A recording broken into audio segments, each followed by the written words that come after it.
everyone, we are back with another episode of Tales from the Tavern, and look, I remembered to unmute my microphone this time.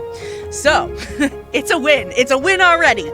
I'm super excited about the group we have here tonight. I'm going to let everybody go around and introduce themselves in just a minute. I do just want to point out the little, like, I don't know, what corner is it? In this corner over here. There's a cycle. There used to be one slide that had all of our shows on it, and I was like, you can't read that. So now there's a whole bunch of them that has all of our stuff on it, so you can see what all of our shows are for the week coming up. Anyway, I just wanted to share that with everybody, and I'm going to go around and have all of our guests introduce themselves and let us know who they are and where we can find them and all that good stuff. And Batduck, I'm going to start with you. Wow, starting with me. Yeah. Okay, I'm Batduck. I am a variety streamer at Twitch, BatduckTW. And yeah, as other lesser known things is I do the sound editing for the VOD for the podcast of this show. It's true. So I'm kind of one of those background guys that likes to stay hidden. So yeah, that's me. Well, thanks for coming on. I super appreciate you coming and hanging out tonight, because I know that Batduck likes TTRPGs. I've played with him before, and we always have a good time when we talk about them. So thanks so much. And next up we have Amanda. Hi, I'm Amanda. I'm a co-founder of this awesome channel that we're currently on, Shared Experience with the lovely Luna. I play Shula Dawnflower on our Wednesday night Pathfinder show, 50 Shades of Crimson, also with lovely Luna. I play a D&D Tomb of Annihilation campaign with the Dice Tyrants that has actually recently switched over from a live stream to podcast form, so stay tuned for updates on that if you follow Dice Tyrants. Yeah, I'm just a big TTRPG lover. I do some guest spots and charity work in the TTRPG sphere, and I also started DMing last year, which was really exciting. And yeah, and I also paint minis, but to be completely honest, I haven't painted in a few months now, because I've kind of replaced it temporarily with my obsession with baking and cooking. So yeah. But she's super talented at it. I mean, she's probably super talented at the baking and cooking too. I don't know. But she's a talented. Well, I haven't been doing it quite as long, but it's exciting. It's like painting minis where like there's a learning curve, and I like learning how to just get better at it every time. So, but yeah, that's what I've been doing. As Chet says, painting minis is so cool, but baking and cooking is also cool. So well, I'm glad you're coming on to hang out with me on this tonight, because usually we're only goofing off in character. Now we can goof off out of character. Heck yeah. Yeah. And next up, we've got three people who you have seen around the interwebs, I'm sure, and I'm really excited to have them all on the channel. So, Ork, we're going to go to you next. Hey, I'm Ork, your friendly TPRPG Twitter troll. I kind of roam around and spread good vibes with everyone. Other than that, I have my own homebrew world that I've been working on over on World Anvil. I stream occasionally when my child allows me to. Other than that, I'm a forever DM and open to pretty much any sort of question that people have. Awesome. Well, thanks so much. I was saying that Ork is a frequenter in chat here, so it's nice to actually have him on the stream this time. I'm really excited to have you here. And I'm probably going to pronounce the A wrong again. Galway. Oop. There we go. There we go. Rhymes with hallway for some reason. Okay, I always want to do that. It's probably like the New England thing, so. Yeah, it makes sense. Hey everybody, I'm the programming director and one of the founders of Helpful Goat Gaming, a small independent game design and game content creation community. I play and DM. I've been directly involved in playing TTRPGs for 6-7 years, something like that, and I've been reading TTRPG books in bookstores since I was like 8, so around the space for a long time. Yeah, really excited to get to chat with everybody, hear more about experiences with TTRPGs and what we all think about them. Yeah, awesome. And last but definitely not least, we have Tempest. Hi, I'm Morgan, aka Tempest. I stream on the channel Tempest TT Games, and I do live world building and board game and TTRPG content, design content. Sorry. My whole shtick is that I basically am reinventing the wheel for no reason other than I think it's fun. And I'm exploring a lot of stuff from a standpoint of not knowing what I'm doing. And I also I work with some heavy subjects. The setting that I am designing right now, that I would like to turn into an TTRPG, is mainly based on the theme of processing trauma. All of that is really interesting to me. Yeah, other than that, I've been playing in DM for about 3.5 years. I'm one of those Xennials who probably should have been playing from a much younger age than I actually managed to get started. I think I played one game with 3.5 back in the day, but that's kind of, yeah, I'm actually pretty new to the whole scene, but really digging into it. I've kind of pivoted from writing, which is what I used to do before I got ill a few years ago. Well, I'm really excited to have you here. I love the idea of using games as a way to process trauma and that sort of thing. My background is social work. My professional background is social work, and I did a couple of years working in schools, doing trauma-informed schools and stuff like that. So I love it. I love it. Like I am super passionate about that stuff as well. So it's always nice to see people doing it. Yeah.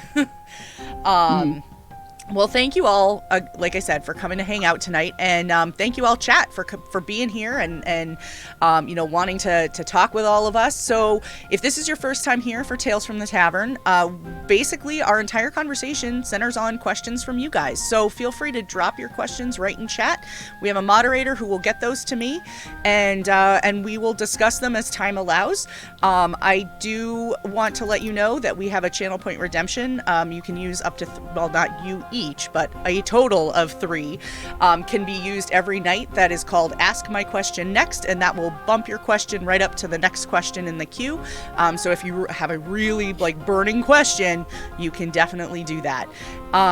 So feel free, like I said, just start dropping your questions in chat, and I will jump in with the first question, and it's a fairly easy one, but it always divides the room. So I want to see what people have to say tonight. And I have a feeling that Batduck and Manda probably know what I'm going to ask. Do your dice have to match?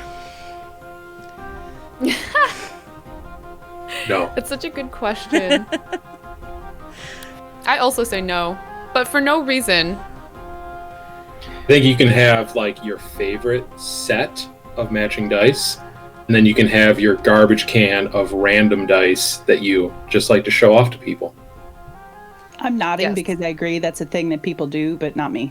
No, they have to match hardcore. I even bought specifically a set of casino D6s, to red ones to match my red polyhedrals. And then I even made myself a set of dice bags so that I can keep track of what sets go where. And then I test all of my dice for balance.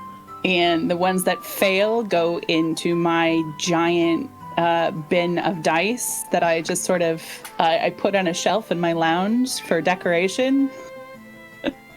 I love it. Yeah, I'm very, very particular about my dice. I just wish that I could afford really fancy ones, because I just have a bunch of really cheap dice at the moment. I was gonna say there's the real rub of it all, isn't it? Yeah. Yeah. I think all the dice sets that I have, my polyhedral sets, are all in the same sort of colorways. I like playing with red, black, and silver. Mm-hmm. So I don't, when I go to grab 3d6 or something, it doesn't have to all be the same set, but my colorways are close enough that it's pretty close anyway. Yeah, I'm a red, green, and black. Yeah, I get you. I follow. Ork, you want to go? Yeah, go ahead. Luna? Oh, for dice, I have Yeah. everything. I just bought some. I just bought some dice that have little soot sprites. If you ever saw Totoro or I saw those Yes! for sale. Those Yeah. are so Oh. cute. yeah, I saw those. I scooped them up right away, and then I got my wife some dice that have little like fall leaves on the inside of them. Dice with skulls on the inside. Do I have it here? I'm Got my loving the new trend EM of, dice like, that roll great against and- players. Yeah. So my answer is they must match, but only for certain games. For D&D, I couldn't care less if they match, but I see myself as a primary player of kind of a low popularity game called Legend of the Five Rings, and it rolls a D10 system, or at least used to, and I have here one of the D10s. I don't know if you can see that on screen. It's not going to focus, is it? No, it's not. But that's a dragon mon that's in the center where the zero is at. Zero? Yeah, zero. So I have 10 of these because it works on a exploding D10 system. So if you get a 10 on one of your dice, you get to keep that and you get to roll again, and you get to add that amount to your total. So I have 3 sets. One of them, because there's a running joke of blood magic users, so it's red, and I have a black set for Shadowlands, which is the evil faction of the universe, of the story universe. But those sets must match, but anything else like your life counters or whatever else, I couldn't care. I am very much all my dice have to match. Like, even if I'm using D6s for rolling like sneak attack damage, those D6s have to match. So I have 4 full sets of just D6s. I have one of these little ones that has like with the mini ones? With the mini ones, yeah. Yes, I love those. Yep. So I've got, there's 2 of them right there, and then I have another 9 matching right there, and I've got 2 more sets of 9 up above me. So yeah, they all have to match. And then I have I just took inventory of my dice the other day. I have 19 sets. Like, I haven't played in person in like 2 years, or at least a year and a half, and my number of actual dice has gone up over the last 2 years. So I'm like, this is not Imagine that. how it's supposed to work. Well, then I could justify it, because I'm like, well, this set was a charity set for Jasper's game day, so I had to get You those. would have bought the dice anyway, Luna. But still, well, and this set was a gift, so I didn't actually buy those. There was a time that I've known Luna where she would buy. She seemed to have bought a dice set like every week. Yeah, maybe. And if she wasn't buying one, she was definitely thinking about it. I mean, I will say when I would like get my friends into D&D or other TTRPGs, they'd be like, "Oh, okay, yeah, this is kind of fun." Then we'd go to a game store and be like, "By the way, this wall of dice that you've never looked at before, that's what these exist for." And they're like, "Oh, I like this." Yeah, I Sparkles remember usually a get a day lot of where people. I used to go into game stores just to look at the wall of dice. And nowadays, Twitter is my wall of dice. Have you all seen the glass resin dice that someone made with the blue and pink swirls in it? And they were saying they're not even selling it because it's just like test dice, so their friends all get to play with them, but no one else. And here it is. You can look at it and be jealous. Sounds nice. They're magnificent. Oh my goodness. I love it. Pyrotex is saying, Luna sends me links to dice all the time. When I'm on Etsy, it only shows me dice for my recommendations. Hashtag sorry, not sorry, people. Ooh, what I'm really excited about, there's a seller on Etsy who does ceramic dice. Ooh. And I would love to get a set, but they're in the US. I'm actually in the UK. Don't let the accent fool you. And just the shipping would be outrageous on top of the cost of them. But they are amazing. I love ceramic anything. That's awesome. One of these days, So- I would love to drop and get a set of artisan dice, but I might have to take out another house loan for those. Yeah, seriously. Oh, I made the mistake of looking at dice from Level Up Dice when I was at PAX East before the world like stopped turning, and I almost bought them, and like I was ready to pull out my wallet, and then I had this good sense to say, oh, by the way, how much are those? And they were like, they're $175, and I was like, see you later, bye. That's awesome, bye. Yeah. Do they always roll the number that you want? If they did, I would have bought them. Okay, but I just spent 30 quid, and that's about $50 on a single D20 on Kickstarter. And you might know the one I'm talking about, Pixels. Yes, Yes. very cool. I am so excited for Oh. them. So excited. I wanted to Bluetooth back the dice. whole darn set because I just think those are so Yes. cool, but 100%. $200 for a set of dice, I just can't bring myself to do it. Oh, no. Yeah. No, I couldn't. Even 30 felt like really racy. Look at mortgage So- bill for a month. Look at Pixels back. Right. Exactly. Yeah. Exactly. All right. Well, I'm going to dive into some of the questions that we've started to get from chat. Floop, I really like your question, so I'm going to go ahead and ask it. So one of the things that if you've been in our chat here, you may have noticed we have affinity for marshmallow fights. So Floop would like to know, what is the best size marshmallow? Jumbo, mini, or somewhere in between? Jumbo, all the way. I just have to say that. I just like either just putting them all in my mouth or just like splitting them in half and then getting like the real nice inside. I don't know, but I just love the jumbo ones. There you go. Definitely jumbo. You have more surface area to char and burn. True. Yeah. One of my favorite games in youth group at church was that one where you shove all the marshmallows in Chubby your mouth. bunny. And you Yeah. try to, you try to say chubby bunny. I was really good at that game. So That's- yeah, I like the big ones.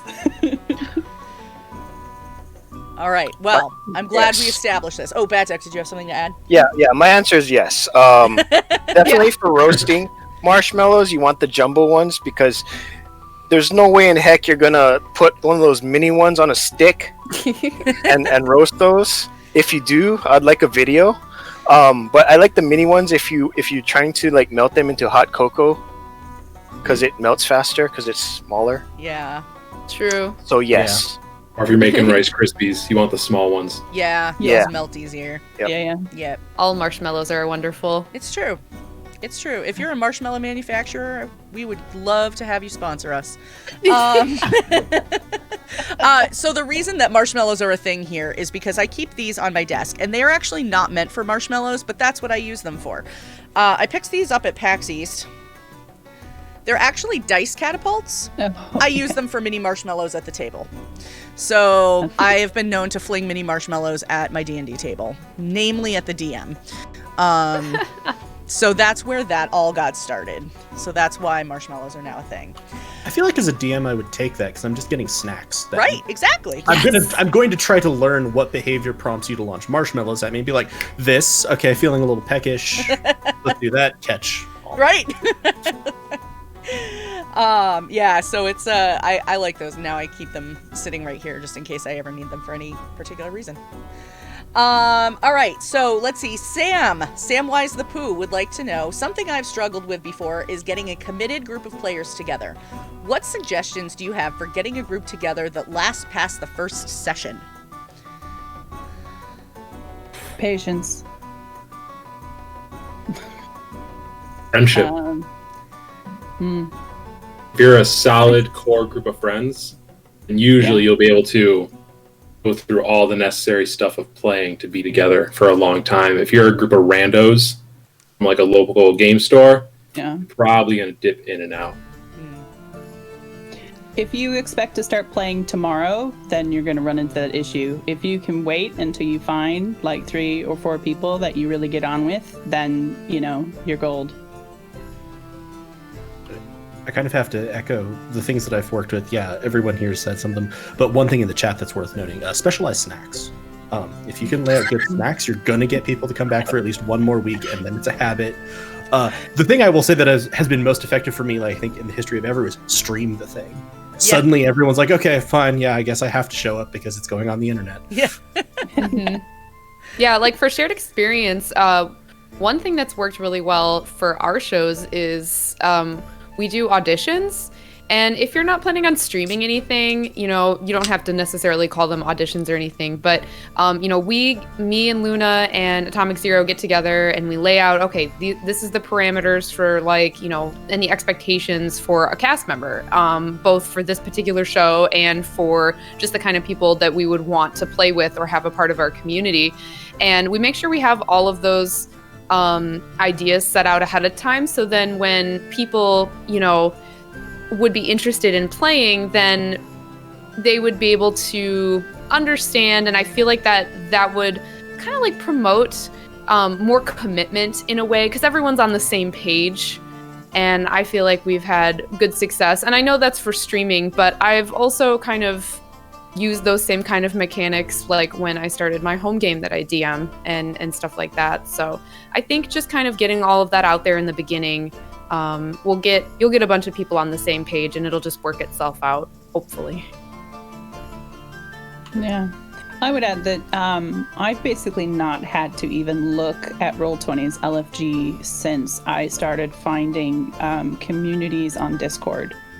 And just talking to people who love TTRPGs, and finding out who wants to play the kind of things that I like to play and who I just like chatting with, and then trying to get those people into games with me. Yeah, for sure. Yeah. One other note from a DMing perspective, I always send my players questions for like their character, like, hey, what's a short-term goal, what's a long-term goal, and it helps avoid that kind of loot goblin just dropping into it, but also I think it helps with investment of just, oh yeah, I want to see how that plays out, how do I get to that goal.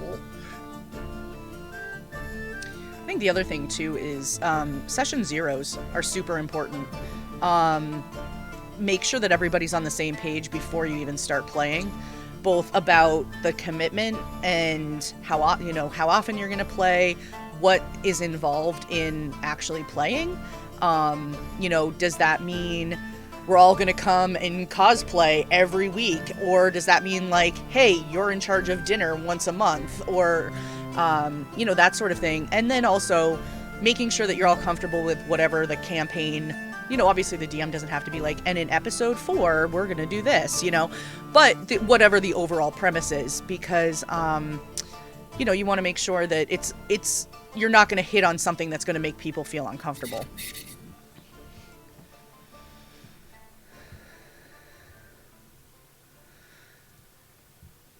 Any other thoughts? I agree with everything. Time zones help too, don't they, BatDuck? No, they don't. So one of the Muted. Never mind. what I'll make sure you go let you go next. So we played one shot that turned into a 3-shot with Luna and some other people that lived in the UK and beyond, and that was, what was it, a Saturday session? No, we did it on Sundays, I think, because it that's right. with your schedule. Yeah, it was a Sunday session, and it was at a late night hour for the UK people, because I'm exactly 11 hours time difference. So my time now is probably like 3 a.m. for them. Or Well, something Tempest, like what that. time is it in the UK right now? No, 1 a.m. 1:30. Yeah. 1:30. Yeah, so I was waking up at 7 or 8 o'clock in the morning to make sure that they could be up and participate in the game at a decent hour for them too. So, I don't know about you, but 7 is a little rough for me. It's great for on me. a It was like Sunday. 3 in the afternoon. It was perfect. So that was my thing. Time zones are hard anyway. I'm a lost cause for that. Yeah. Okay, Tempest, go. Especially that 2 weeks between time changes in the US and the UK. Yes. That really bends oh my brain. Oh my gosh, yes. The only thing I was going to say really quickly was, say if you're in a group already that's not super cohesive, one of the biggest tips I would have is to build up the courage and the confidence to talk to your players when they're causing problems. And if someone needs to be kicked out, to notice that early on, because that you can lose players that you want if you don't have the courage to prune the group, as it were. Yeah, that makes sense. That I'm gonna use my discretion, and I'm actually gonna bump up this question because it ties into what you were just saying. Roll for Chaos, RF Chaos in chat said, if heaven forbid you had a player that was just really not working out, how would you handle that? Also, has that ever happened before? Yeah, Yep. I've actually been a part of 2 different things where that situation happened, and I wasn't running them, but it was, it can be very difficult and touchy, because especially if you're playing with someone that you consider a friend or even just an acquaintance or a colleague, you don't want to hurt their feelings. But again, that goes back to laying out the expectations of everybody right at the beginning, because then you can say, okay, well, this expectation was that, you're on time, or that you're not flaky, or like whatever the case may be. And if they can't hold up their end of the bargain, then, then you can kind of reference that and say, okay, well, maybe this just isn't working out. I think that for me, obviously that session zeros are worth their weight in platinum, but it's also the I like to try to talk to that person and see. I haven't ever had to actually kick someone from a game for things like this, but just compassionate curiosity around, hey, what's going on? I've played with lots of people, including myself, who have chronic health conditions. And I'm like, all right, if it's this, I get that. Let's have that be an expectation of this game. We're gonna try to hit it every week or every couple of weeks. And if we can't, we feel that, we understand that, we check back in regularly. Versus, I think, versus the like, hey, let's all be gently curious when everybody's at the table, try to stay engaged, etc. And usually, again, just being like, what's up? I've had players who just needed, a fidget something. It actually helps them focus if they're looking at something else. I'm like, cool. If I know that that's where you're coming from and you're still showing up, I'm good with that. Let's just make sure we're all at the same understanding of what we're doing at the table, virtual or real. Yeah, I almost quit a game over another player. I wasn't the DM, but it was stressing me out so much. He was actually triggering my CPTSD. And he just had one of those like low-key abusive personalities that he was giving us the whole time. And I tried very gently, trying to draw boundaries with him, and he was just not getting it. And then this went on for months, and finally I had words with the DM, who is one of my best friends, actually, which made it super hard. And I said, I think I need to leave this game. I'm not sure how much of it is me and my CPTSD and how much of it is that he's a problem. And we had we talked about it. We tried to, he spoke with the whole group, which I think was a good way of escalating it. So it went from me by myself very quietly trying to draw some boundaries. And when that didn't work, then I spoke to the DM, and then the DM took it to the group as a whole and said, I think we need to work on some things to make this game run a little bit smoother. And we all talked and we agreed on some techniques that we could use to be a little bit more cohesive for things to go the way that we wanted them to go. And then when that still didn't improve the situation, and other people had agreed that this player was not really working very well, we were this close to kicking him out of the game, and we got super lucky, and he had to leave for reasons for having to do with work and the pandemic and stuff. And I mean, he was still working. I don't mean he was like got homeless and couldn't afford the internet or anything. I'm not saying that was lucky for us. I want he just work stuff relating to the pandemic got in the way, and he had to leave. And I suspect that was partly him realizing for himself that things weren't going very well. But yeah, that sort of escalation to me is it makes me feel safer. Just because of my issues with like CPTSD, I have a hard time judging what the right moves are, and talking to other people as well and saying, "Hey, am I nuts? Is this just me?"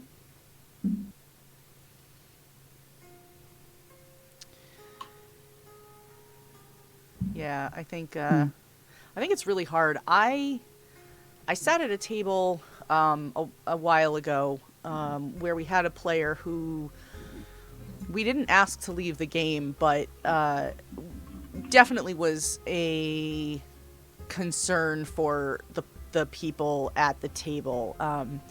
And it was more so because there was a lot of metagaming knowledge and things like that. So it wasn't even like the person was intentionally trying to be a jerk, like it was just that's my kid's arm reaching in from the extra from the arm edge. was Yes. very good. I'm live, right? What would you like? Okay, well, I'll do it later.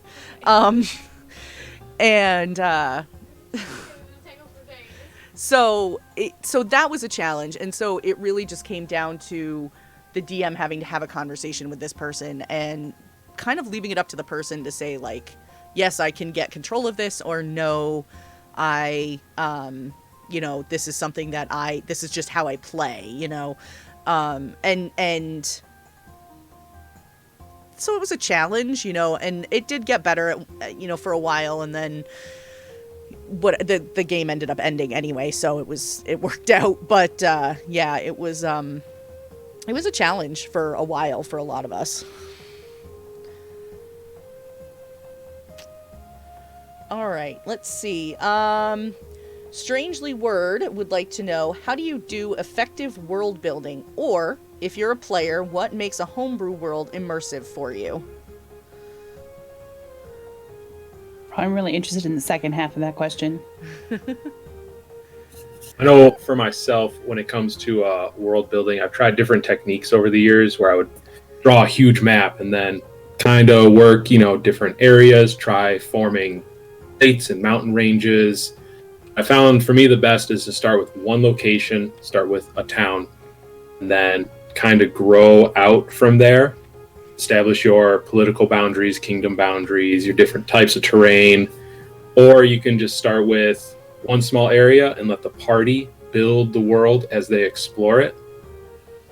So there's a lot of different ways that you can attack world building. There's really no right or wrong way. Lots of different ways. Yeah. Yeah, I mean, I started mine with a theme. I knew that I wanted to work with processing trauma as a theme, and then I did exactly what you said. I picked a single village, and I worked my way out from there. And then eventually, what I discovered, and is one of a tool that I use every time that I world build now, is something called a campaign Bible that was written by the folks from the podcast DM of None.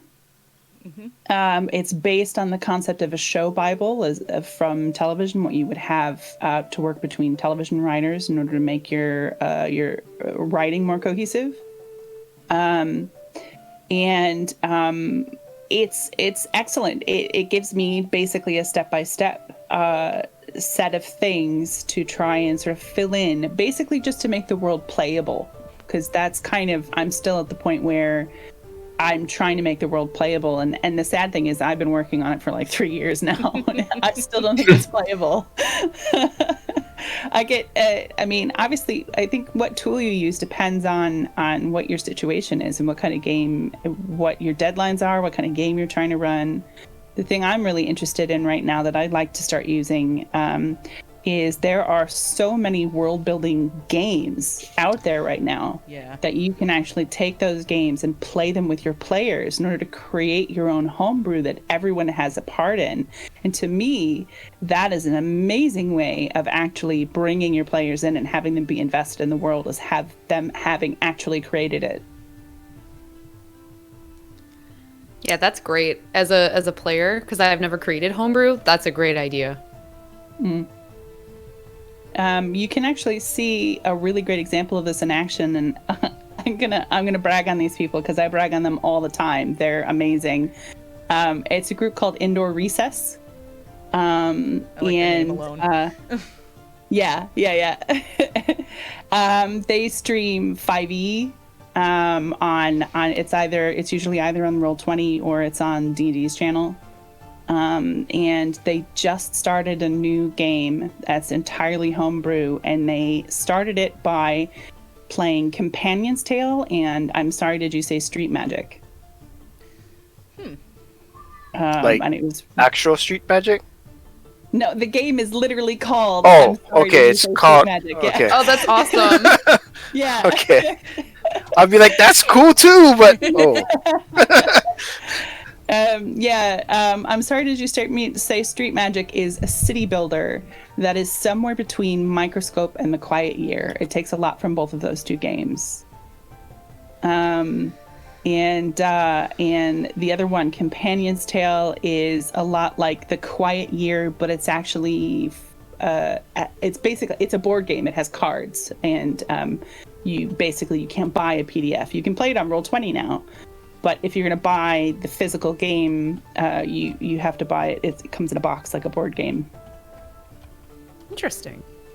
Yeah. I think for mine, I think with the question of world building, there's often also, do you mean literally the geographic structures, which some of this has gone to, or do you mean kind of bigger narrative and force, the setting, etc.?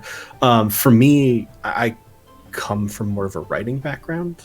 Different DMs that I played with have more of a film background or more of an acting background, so I think all of those can inform it. But for me, I like to ensure that my world has central questions, central power structures, central sort of interactive elements of that. And one of the things that I like is having the world have a life beyond the party. The party should be the heroes of their stories, but I think that it's one of the things that, for me, helps me as a player, and so I try to do it as a GM, is knowing that side quest, do you want to take that or not? That's going to have an impact. This isn't just, oh, here's some more coin or here's a piece of loot. It's like, no, this faction is going to feel differently about you, and they're going to be in a different place in the world. Do you want that or not? And I also like very much mystery and sort of low-key, sometimes high-key horror vibes. So sort of setting up those elements within the world is really big for me. I have a quick question before I answer or not answer. Homebrew, is that just for the storyline itself, or is it like the whole geographical map of the relative area, or one or both of those items? As long as something's not effective canon to some storyline, is that anything other I've heard than that of it is as being homebrew? both. I know people who have homebrewed entire, pantheons of gods and lore and, terrain and cities and everything. Okay. And then I've known other people who will take, like the city, like our 50 Shades of Crimson stream is a great example of that. Like, we're doing an adventure path, but there's a lot of homebrew thrown into it, which is the setting already exists, but we're adding in extra story stuff. Because in homebrew, in the sense of the locations are canon locations, but the story and the characters in the story, even the main characters, the main NPCs and stuff, are all non-canon created. So yeah, as far as that goes, I think if the the whole relative overall mission is very engaging, then the homebrew world is amazing. If it's well done, well written, well thought out, it's awesome. I don't think I've been in one where it's not. I may have attempted to do one where it wasn't, but yeah, because the one that I was in, the eventual title of that campaign was The Fallen Heroes, and it was we lost. Spoiler alert, we lost. But it was a very, very like, we thought we were doing well, like we thought we got it, and then when the end was revealed to us and we started piecing everything together, we actually ended up killing the person we were supposed to protect, which really sucked. But it was a really good story. It did really well. That's wild. So if it's written well, then yeah, if the plan is good, then yeah, I think it'll be a very good homebrew. If not, then it's hard to say.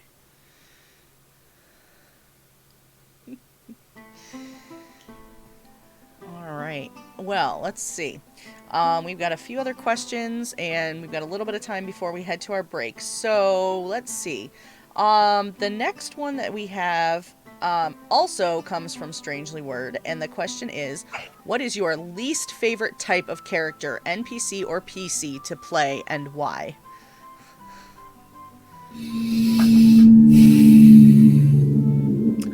The one that has to use words well.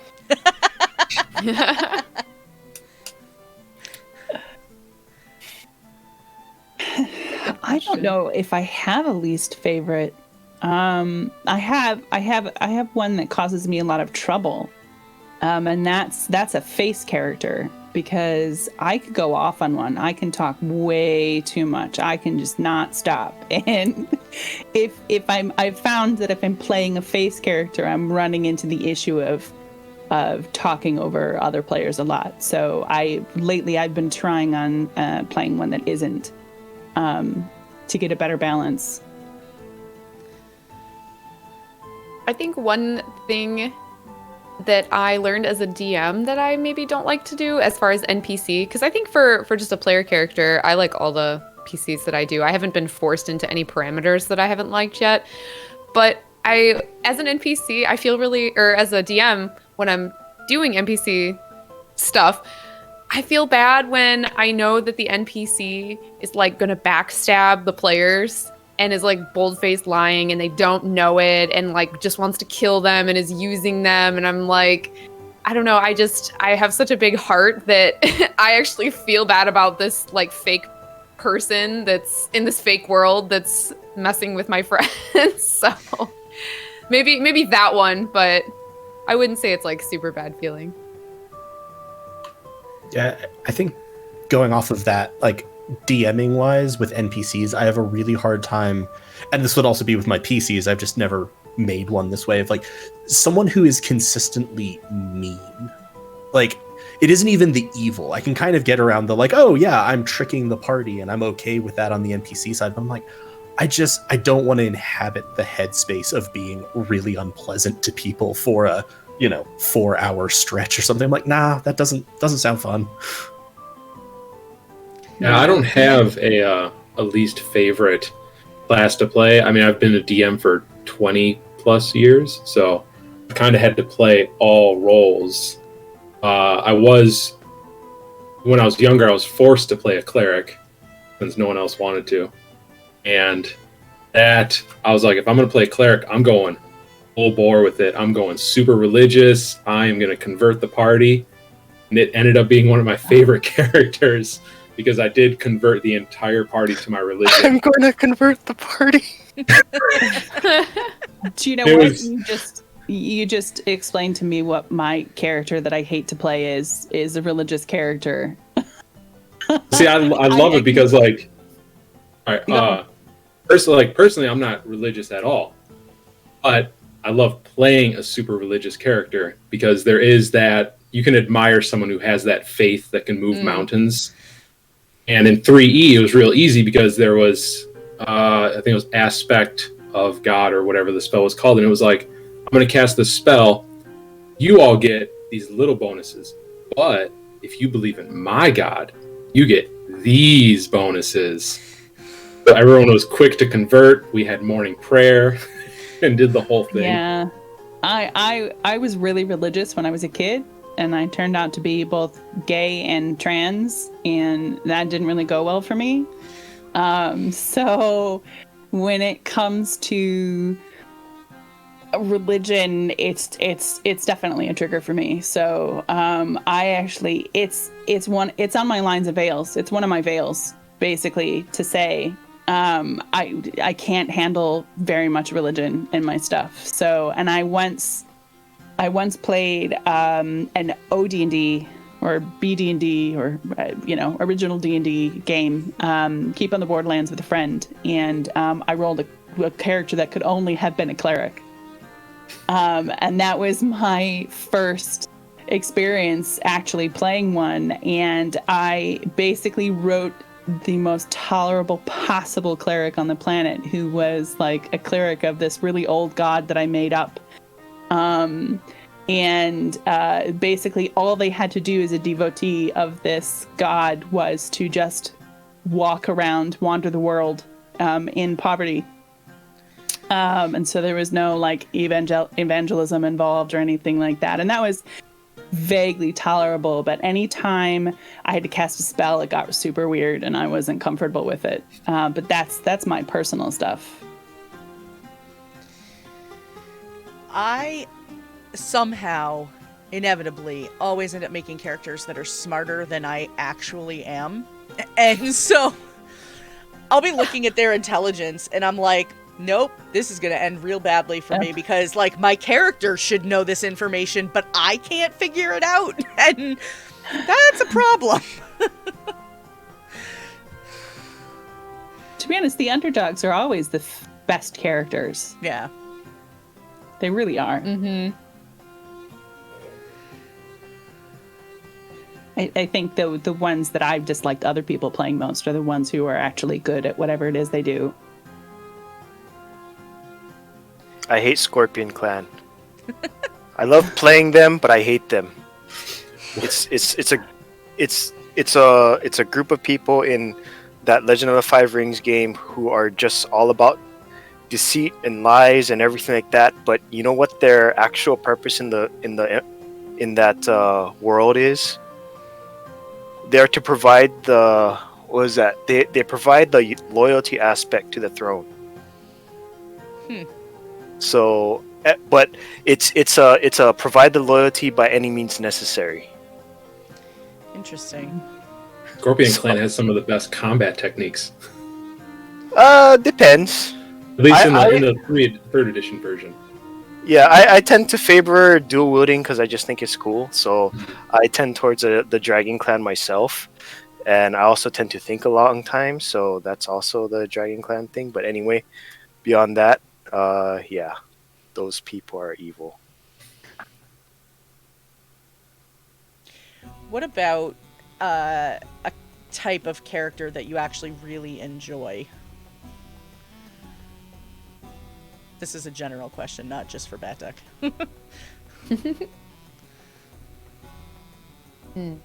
I guess like I like to play a character that's somehow different than me. I don't know. I like on 50 Shades of Crimson, Shula is like really cute and innocent and like naive, and I guess I would say I am not. And so I really like just doing like a juxtaposition of different aspects of my personality, though I do find that the aspects of my personality do come out anyway, but I do like to try to push different feelings and thought processes. So I'm gonna cut in right here real quick. I start laughing when Manda mentions Shula's innocence and naivete, because there was this episode where she found these very risque letters and they were describing things to each other between love letters. Yes, very risque love letters. And she's reading through the letters and she turns to the party and goes, "Do you guys want to know what people do when they're naked?" And we were all like, "Nope." We good, thanks though. Yeah. But it was just like, it was so funny because like you played it so well and it was just so stinking funny. So Oh yes, and the shopkeep who tried to sell her a ring of protection. Ah. Oh yeah. So Yeah, it's just weird. I just don't. Well, Shula doesn't, have any concept of that, but Yeah. obviously I do. So is it character types or a particular character in specific? I would say character types, but if you have a specific character. Character types, I can almost play any class. Again, disregard courtier, bard, or anybody that talks. A common theme among those classes or whatever I play is that character is very prepared for just about anything to be thrown at him. So I've been known to play an Elven wizard, specifically Elven, for I think D&D 3.5 or something. And I would forego the familiar, because the cost of familiar I would use to pick up a longbow, because you have proficiency with longbow as elves, and you only had X amount of spell slots. So I figured, we're going to enter combat. I'm going to run out of spells. Magic Missile only does so much damage. I have these arrows. I'll just shoot at them all day. And then I'll pick up spells like other spells like Mage Armor or Shield or something like that. That lasts longer than, one round. It's actually really clever.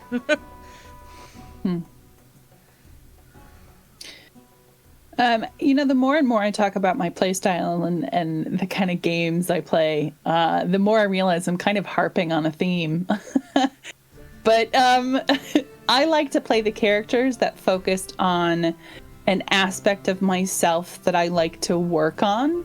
Mm-hmm. So if I'm trying to be more social, or if I just want to explore my otherness, that was one of my first characters. I made a character who was a little bit fey in a low magic grimdark world. Then my cleric was a character that I designed that was happy about everything. They thought everything was going to work out fine. Was just the most cheerful, pleasant person who never acknowledged anything bad, because that is the absolute opposite of me.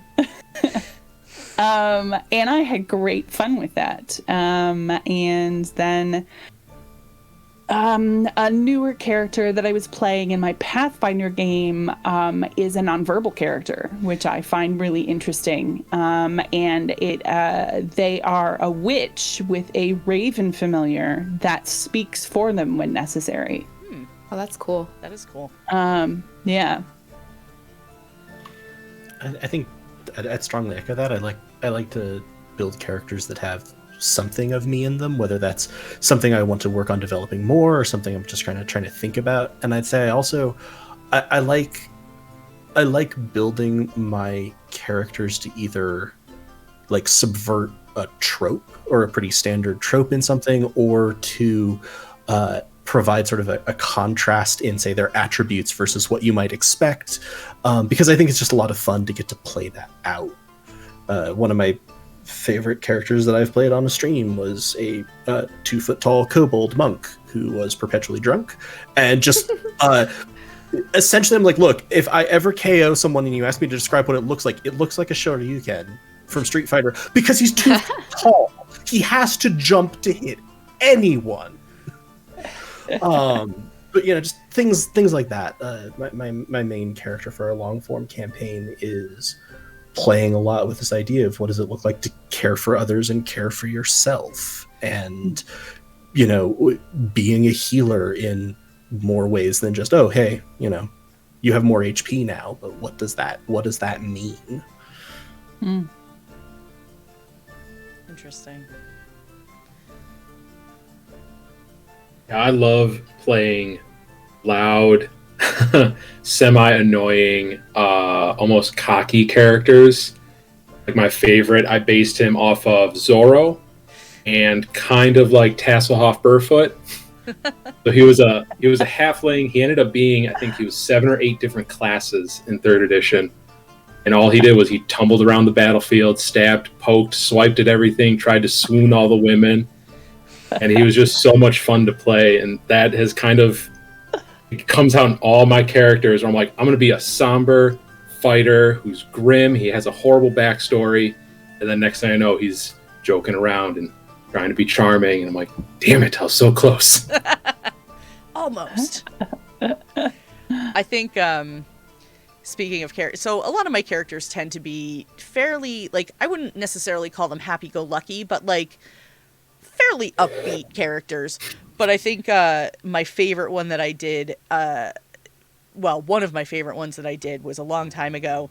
So my daughter, whose, like, face you saw and arm you saw a few minutes ago, at the time that she was, like, 2, I was playing a game. I made a Kender Rogue. And everything that my Kender Rogue did was based on stuff my daughter did the week prior. So, like, if she did it during that week, it happened in our game, like, you know, and it was just, like, the most fitting scenario because, you know, Kenders are known for finding things and, you know, stuff like that. So it was very much along the lines of getting to be a 2-year-old again. So I had a lot of fun with that, you know, like. Nice. I also may or may not have tied up a party member over a flame trap, but, you know, that is. You had reasons. It's okay. I did have reasons. I wanted to rob him blind. Oh, I think he would have seen everything you would have robbed him. You would have stole from him, though. He slept through the whole thing. The dice confirmed it. I have. Oh dear. So why did you tie him up if you stole everything from him when he was sleeping? Because I didn't steal it until he was tied up. Because if he woke up, he wouldn't have been able to chase after me. Okay. There was logic there, man.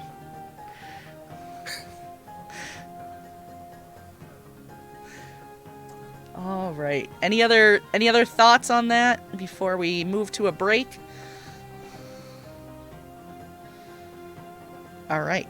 Hearing nobody, we are going to take a quick break so everybody can get up and refill their drinks and stretch their legs and hashtag free the pee and all of that good stuff. So we will be back in like 5 to 10 minutes. So sit tight and we will see you very shortly.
And we're back. Hope you all had a great break. Yeah, we're back to answer some more of your questions. So if you're just popping in and joining us from the break, feel free to drop your questions right in the chat, and we will answer them as soon as we get to them. Smith, you seem to have a cat problem. Uh-oh. I think I'll have to get more information about that after. I was going to say that could cover a wide range of things. Right, I know. Sam, I totally moved. Yup. All right. Well, I'm glad that you all are so riveted by this conversation that you stayed put just so you'd be here when we got back. So we're going to dive right back into to the questions. So There was a great question that came in. We had talked a little about session zeros earlier on, and so Gilbert PhD asked a question of laying out expectations and tone is super important, it seems. How do you all run your session zero?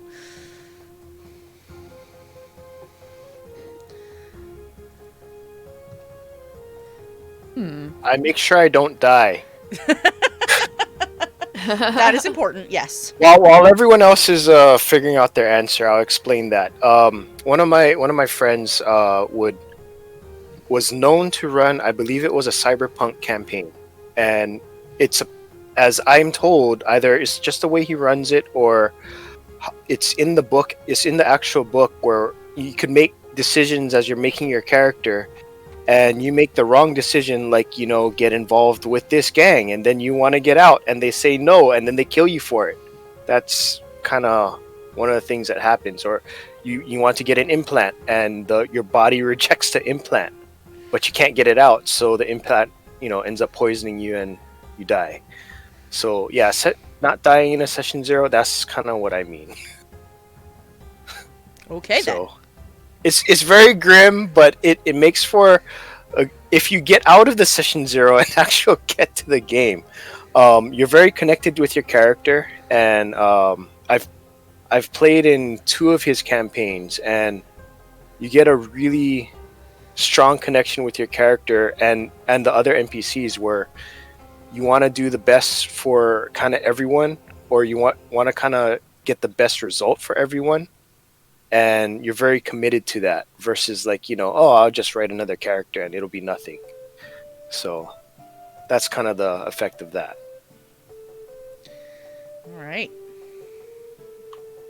I think one of the things that I do and that we've implemented at Helpful Goat is using safety and consent tools right in the beginning. And I like to have a conversation with the players of, this is kind of what I'm feeling. Like I mentioned, I like doing mystery and horror elements in them, making sure everybody's okay with that, making sure that that's a thing that they want to engage with. And then I think the last thing, kind of to Bat Duck's point about getting really involved and engaged with that character, is I like asking, I think I've mentioned this, little questions of like, what's a short-term goal for this person? Like, are they trying to get some coin? Are they trying to do something? What's a long-term goal? Like, do they want to end up being prime minister? Do they want to, because all of that, I think, in much that same way, gets them in this headspace of, no, this is why I'm doing this. This is what I want to do, what I'm going for.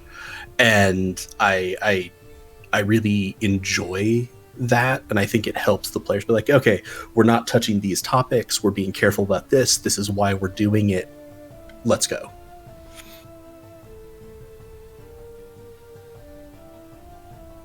I think to that point too, going into it, expecting that you can go into a session zero and know your own boundaries. I mean, you can't know everything that's going to be a trigger for you, but if you at least have a general idea of like, this topic is off limits for me, or this topic is not something that I wish to explore in the next 6 months or something like that, or this topic hits a little too close to home for me. I think making sure that not just your DM, but other players are aware of it. And then also being comfortable, like as you're, and this is less so during the session zero, but as your game goes on, being able to step aside or, pull the DM aside after a game or during a game even, and just saying like, hey, I need a break. Can we talk for a second? If you see that the game is going in a direction that you're like, this is making me a little uncomfortable, being able to have that conversation when it happens so that you don't, you're not crossing that line and putting yourself in an uncomfortable situation right from the get-go.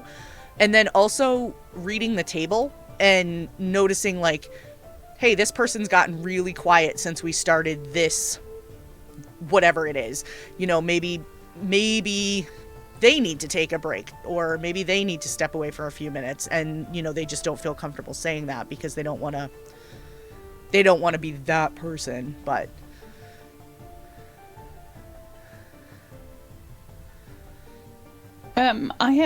I actually haven't had the opportunity to run many session 0 since I became aware of the concept of safety tools.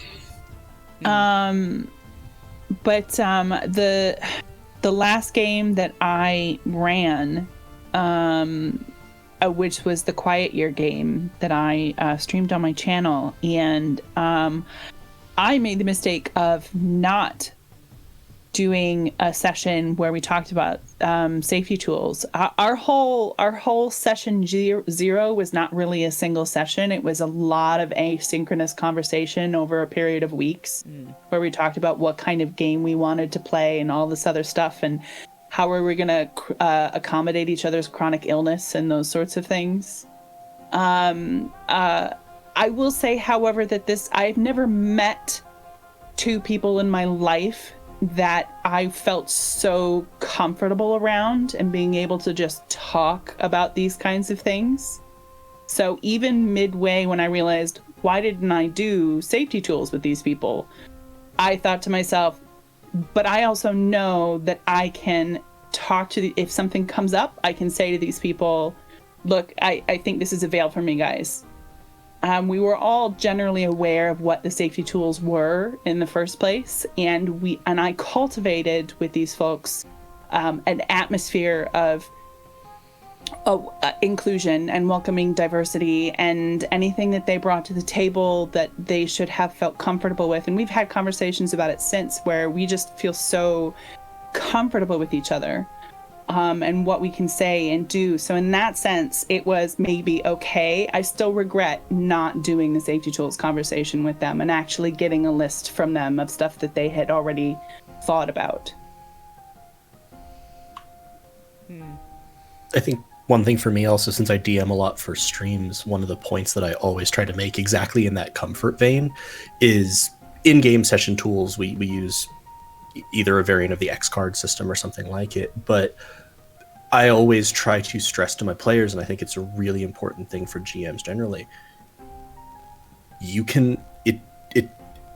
We've tried really hard, but if something comes up, just tell me. Someone else tell me. Let me know. I do not care. I am perfectly fine with, we get 5 minutes into stream, something bad happens, we're stopping the stream. Players' health and safety comes first. My health and safety also falls in that. The people at the table are more important than hitting your programming, hitting a session, etc. I'm like, I'll stop this for 5 minutes, 10 minutes, the night. Just tell me. I will say that it's. I know what it likes to feel like you're that person. That I think, however, using that as a barrier, putting that barrier in front of yourself, is enabling the difficulty that we have with having these conversations. That I think, from my point of view and in my experience, I think you need to be that person in order to be more inclusive and accommodating to the people around you. I think the most powerful way that we can help other people to be more comfortable to draw boundaries around each other is by drawing your own. Yep. Yeah, we're all there to have a good time. Right. So we need to help each other to make sure we all have a good time. Yeah, and it's simple as saying, "Hey, these are what my veils are." What if your DM doesn't bring up safety tools, and you feel like you need to, which you should feel like you need to, you just say, "Hey, these are some of my veils. What are yours?" And there are still some players out there, and DMs as well, who don't necessarily know even what that means, because they've been playing for so long. Like, the concept of safety tools is a relatively new thing. So, it's okay to even have that conversation with your group and say, like, hey, just in case you haven't heard of this, here's this great toolkit, or, whatever it may be. Yep. So. It's not even a hard thing to add. I mean, back in the day, there was no session 0. It was like your character creation was your session 0. You'd all get together, make your characters, and the DM would go over, this is what the game is going to be about. What do you want more of? What do you want less of? So it's not hard to just add some more to that. Hey, what are you comfortable with? What are you uncomfortable with? Mm-hmm. What do you want to see less of? What do you want to see more of? What's on topic, off topic? And you don't even have to really work with like very specific tools either. You don't have to like buy a specific set of safety tools. Just you need to cover what kind of stuff can we touch on and then move past and need to move past. What kind of stuff can't we touch on at all? What do I need to do to get the message to the DM and to the rest of the party across without like derailing the whole game? That either we need to brush past this or we need to stop. And those are basically the things that you really need to cover. I mean, there's definitely a lot more nuance in that than it sounds like, but I think as long as your session 0, your safety conversation covers those, I think you'll be good. Mm-hmm. That kind of goes back to what we were talking about earlier with finding a good group. If you have a good group of friends that you game with, then you all pretty much know what page each other are on. Whereas if you go to Reddit or wherever to find a group, you're kind of just rolling the dice as to who's going to be in your party or who's going to be at your table. Mm-hmm. Mm-hmm. And I just dropped in chat too, for anybody who's interested and hasn't seen the TTRPG Safety Toolkit. It's free to download. It's in a Google Drive that anybody has access to, and it's got PDF copies and stuff in there. It's a great little resource for like how to have that conversation and things to think about and that sort of thing. Thank you for sharing that. Sure. Yeah. There's another list out there that's I think it's called something about like the consent. It's more of a consent-based list than a safety I've seen that list. too. Yep. And that one's good just for bringing into your session as the DM or the facilitator or whatever, and saying, let's talk about these things on this list, just so we cover everything, because not everybody can think of what all their lines and veils are. Right. Yeah, Monty Cook Gaming released a consent in tabletop RPGs, and that's what we use as a template.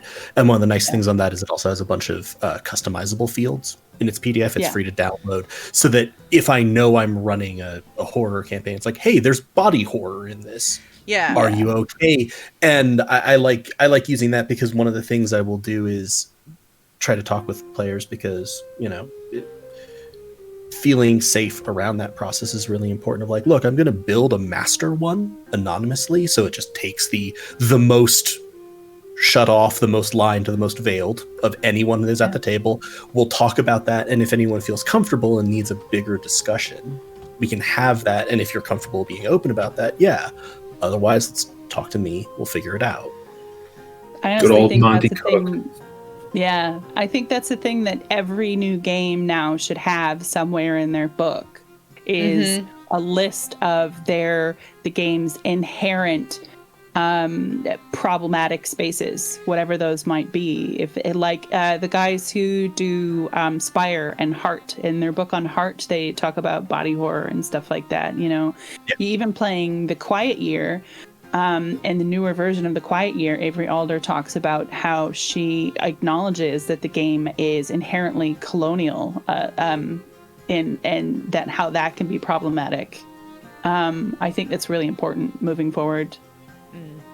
Yeah, one of the things that I really enjoy doing is we talked about, and I think you had a really, really great point, Tempest. It doesn't have to be big and difficult. It's really just like, hey, before we get started, what's in, what's out. This is sort of the shape of the game generally. Inside the game, just let me know if something is going bad. But I also like to, I had seen it on a Reddit a long time ago, but a tool afterwards for after the game is I like to go around and ask my players, what's something you did that you're proud of? Just enjoy it, lean into that. What's a moment that you did that you really enjoyed, and getting to watch people share those things. And then everyone's being like, oh, I loved it when you did that. And then this, because that's a really nice compliment to the care of also, was there anything that we needed to talk about? But also, hey, what's a thing everybody's proud of? That actually brings me to a point. It's not session 0 specific, but it is sort of these types of conversations related, is making time at the end of your games to talk about how the game went.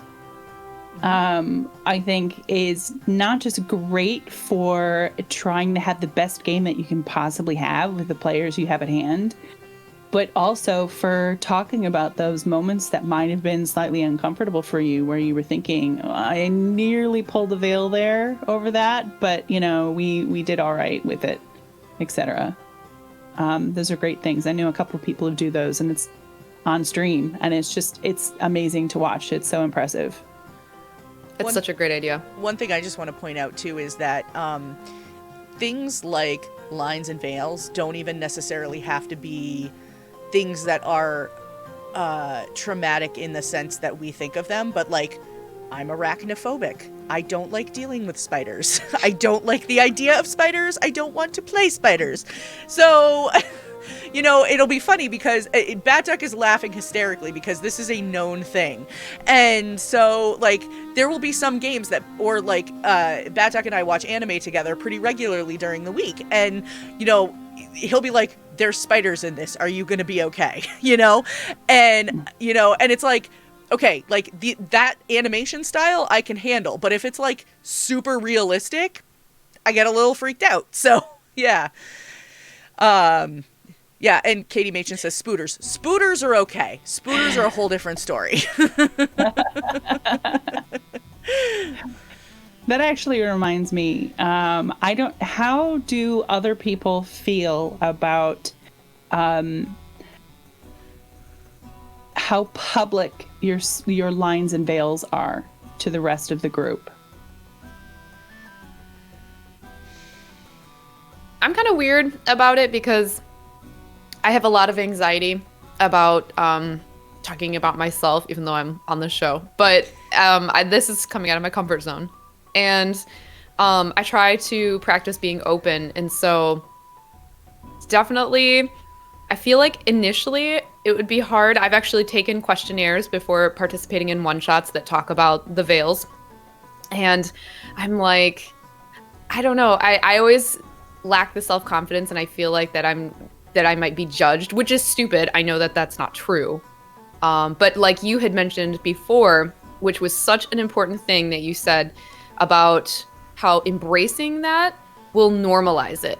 And that is like, honestly, that statement really blew my mind, and really, even beyond the conversation you were using it in, it can apply to this as well for me. Yeah. No, I'll let someone else answer before I say my piece.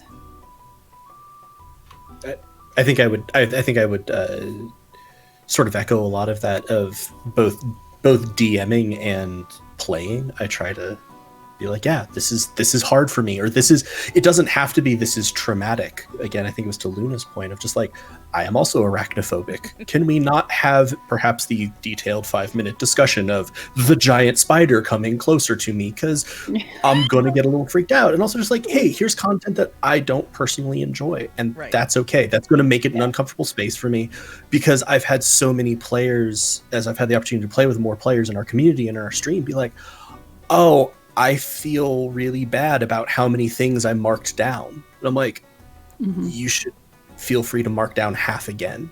I will send them mine. I'm like, look, I put a lot of things as yellow and red. Don't feel bad. Yeah. Do what you need to do for you. Yeah. I can run a game. It's fine. Yeah.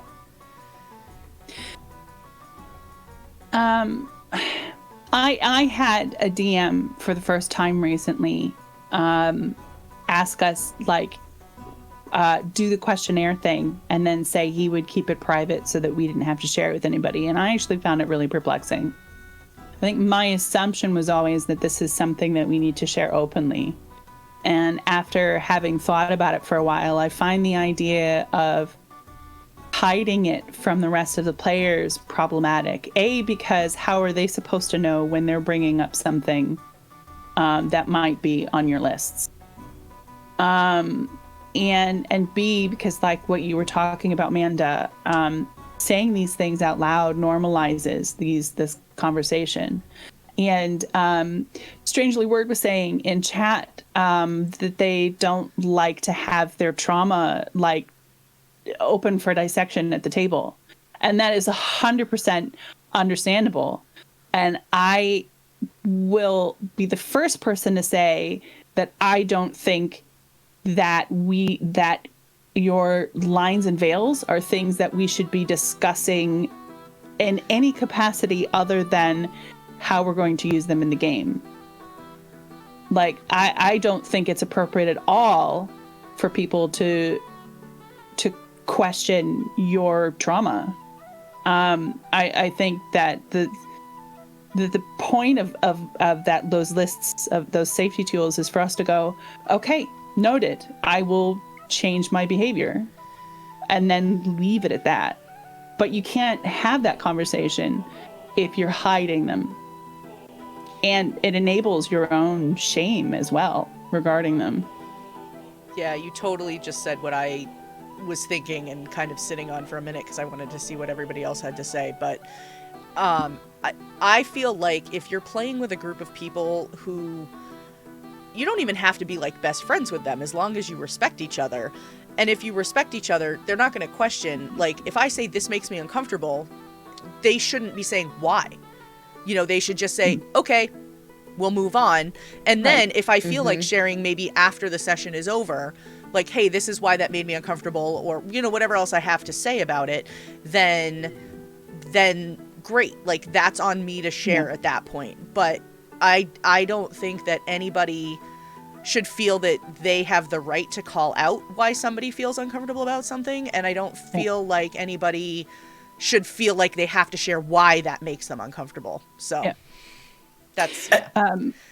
Jason C. made a good point in chat that as a DM, you can basically tell your players as you're discussing your safety tools that they don't if they really don't want to talk about something, no one's going to make them talk about it. If the DM makes himself available to be that voice of those issues for you.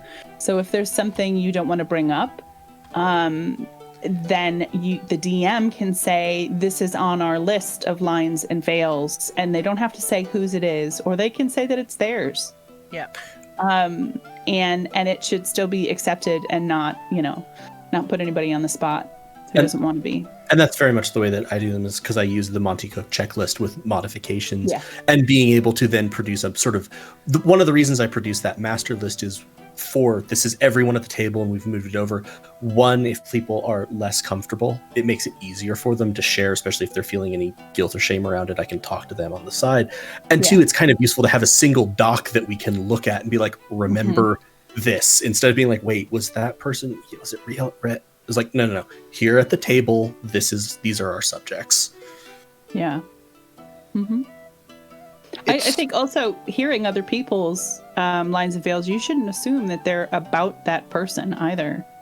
That might be something you want to consider when giving your own lines and veils, is nobody should be assuming that because you don't want to see children abused, that you've experienced child abuse in your life. Yeah.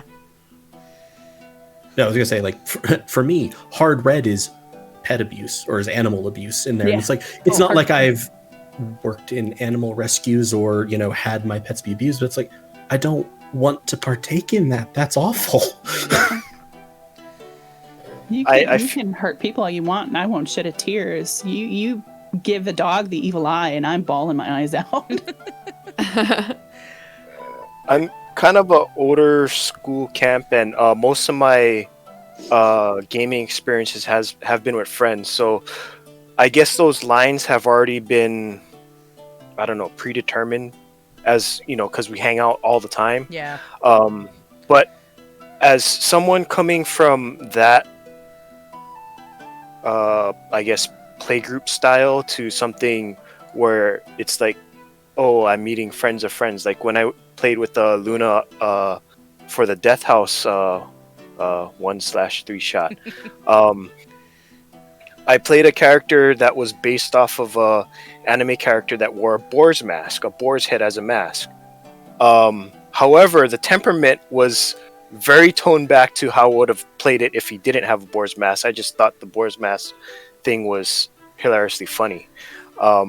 But if it was with my friends, I would have totally tried to play up the temperament of the character that it was based on, which is he's very brash, he's very blunt and quite rude.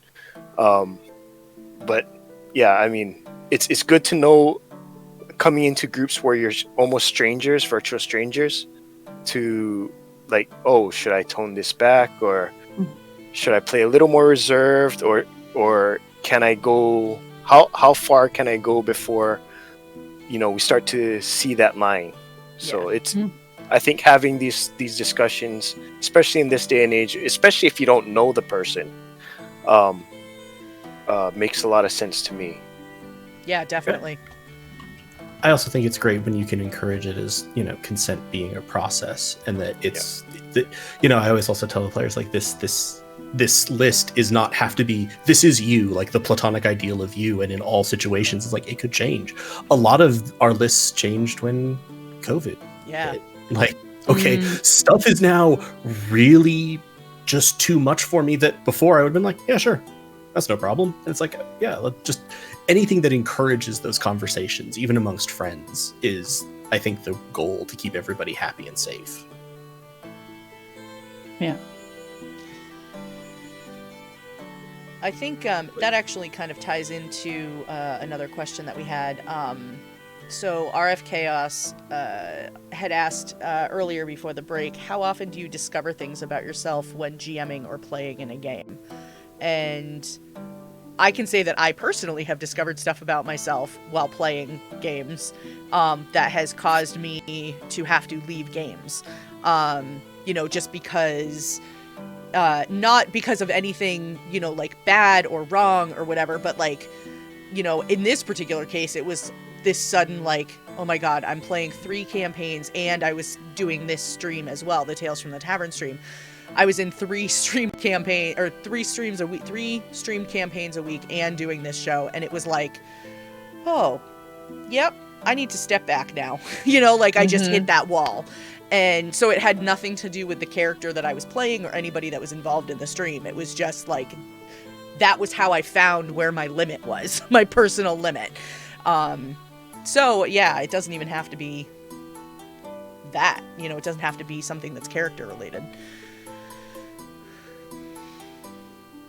For myself, I'm going back to one of the characters I alluded to in the beginning of the stream about kind of being an evil person. I think there's more than text chat, but I had a character in a Legend of the Five Rings game where he wasn't like a goody two-shoe, and he probably danced on the line of, if I was a bad person, what would I do? And I was like, ooh, I really shouldn't be a bad person, because it would be bad. Like I probably would be in jail or dead if I was a bad person, because it wasn't a good thing. But it was kind of on that moral line of trying to get something done for like the good of the world, but it's kind of like the ends justify the means. Is that the phrase? Yeah. Yes, that's the phrase. Yeah. And he wasn't Scorpion. If you're familiar with the Legend of the Five Rings universe, he tended to be aligned with the faction of the Kolot. He wasn't that way in the story. He never aligned himself personally in the story, but he was a very much like he fought for the cause of the peasantry.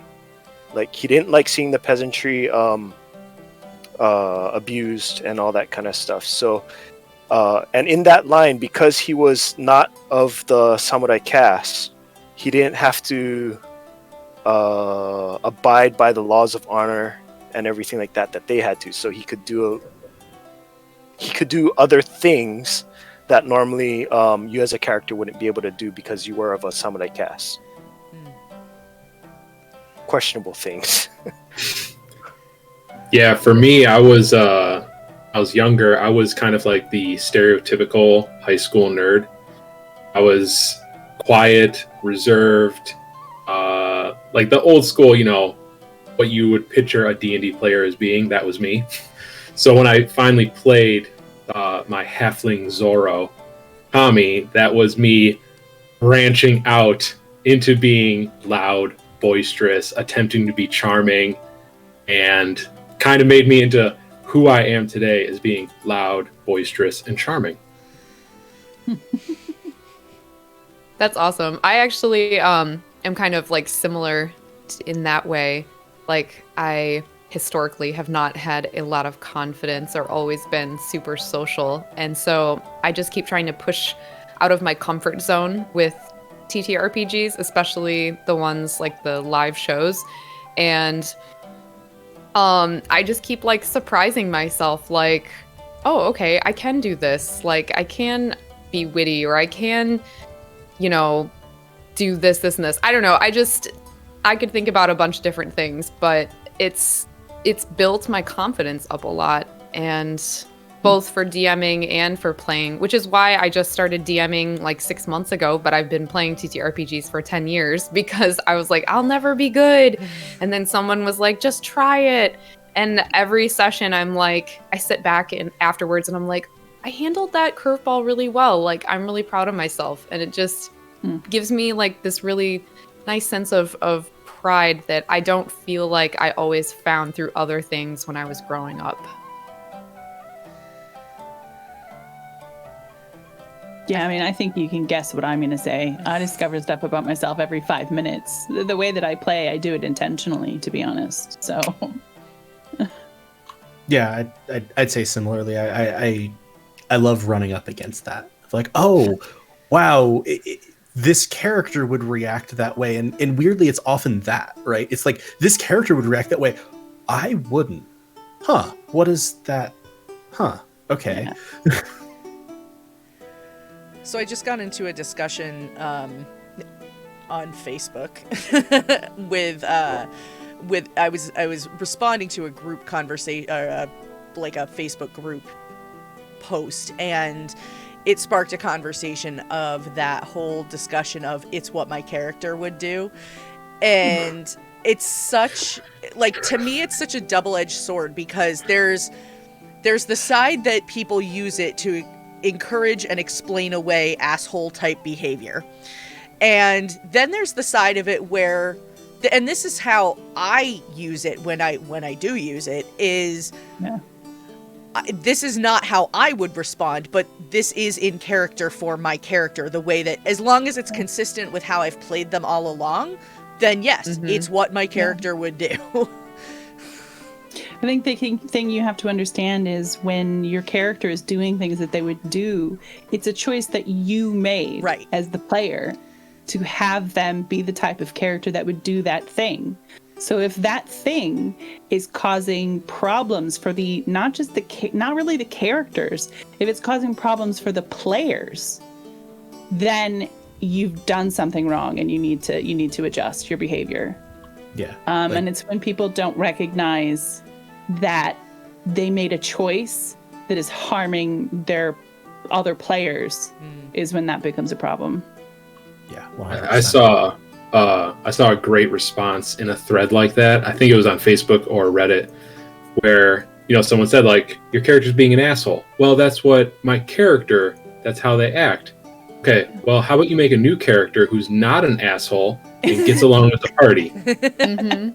Yeah, I was gonna say one of the best clapbacks I ever seen. That was, okay, perhaps make a better character to play with at a table, because again, and I really like the line that you drew there, Tempest, of it's fine if it complicates it for the other characters. Right. Great, a situation's harder. Oh, we're scattered for combat. Blah blah blah. Yeah. You are causing a human, like a living human being, pain or anxiety. Bad. Yeah. Mm-hmm. Yeah. I mean, I've run into this, and I'm actually dealing with another player right now who's having trouble recognizing that his own choices. And I don't know how it's going to turn out yet. And the hard part was that this is someone I've been playing with for years, and I've run into this issue. And it sucks, and I'm hoping it works out for the better. But so far, discourse with this person has not gone positively. But I actually had trouble with me being the person who was being accused of being the asshole who was saying that they were just doing what their character would do. And the situation was that I was a brand new player. This is when I first started playing. And the the behavior that was labeled problematic was me running off from the party to do some scouting because I was playing a scouting rogue. And the DM didn't have a lot of time, very busy person, didn't like the wrench in the works that me going off on my own to like check out the area was putting in for him, into the game for him. So in that situation, in hindsight, I would say just talk to the person and be like, hey, look, this is not something I can handle. Can we maybe take a different tack? And I would have been like, oh, heck yeah. Okay, fine. I didn't know that this was bad behavior. I mean, it just mechanically even, it seemed like a thing that the character would do. It seemed like it was written into the game, which, I mean, it is. So, I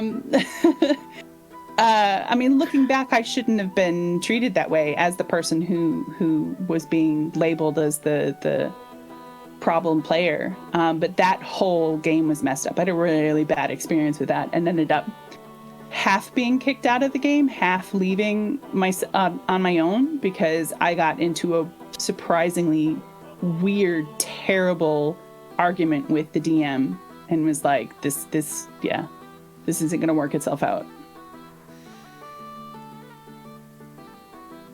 Yeah, I think this goes back to what I was saying about how I played a character that tied up another character above a fire trap. And, like, yeah, that was kind of a jerk thing to do.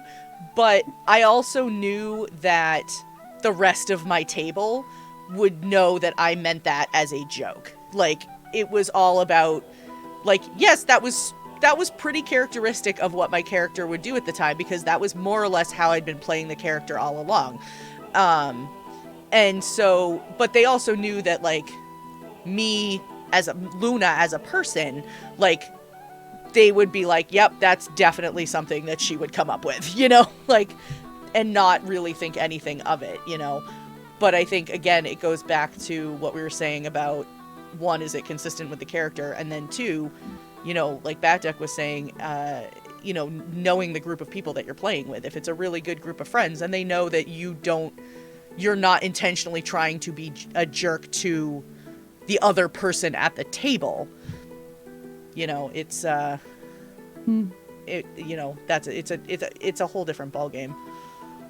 I mean, to be honest, this is a good topic for session zeros. Yeah. Is what kind of character behavior is the kind of behavior that we like to see in our games? Do you mind if another character makes your character's life hard?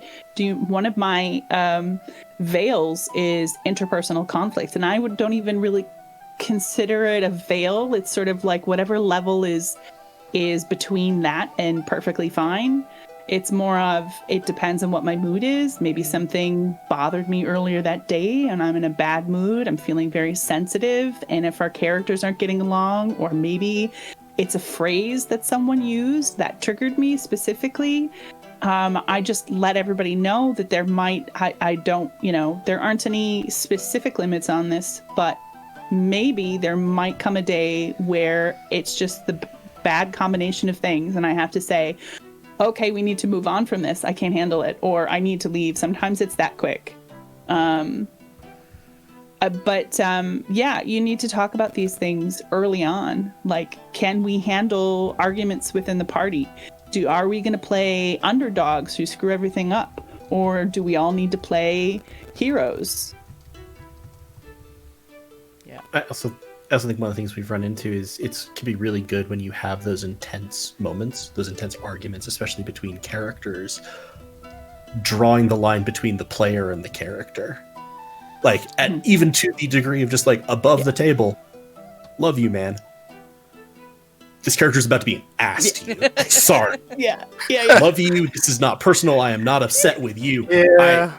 And is that okay? And, as part of that consent process, and just making sure and clearing the air, because occasionally we've had things where it's like, wait, is that you, or is that character, or is that both? And we can have a conversation wherever it is. I was like, oh, no. We had something where one of our rogues stole something, And my character was just like, oh God, why are you doing this? Blah, blah, blah. And the player playing the rogue was kind of like, oh, sorry. I'm like, oh no, me? Galway? Above the table? Absolutely the right call. My character is just like, Jesus, why have you done this to us? Yeah. Yeah.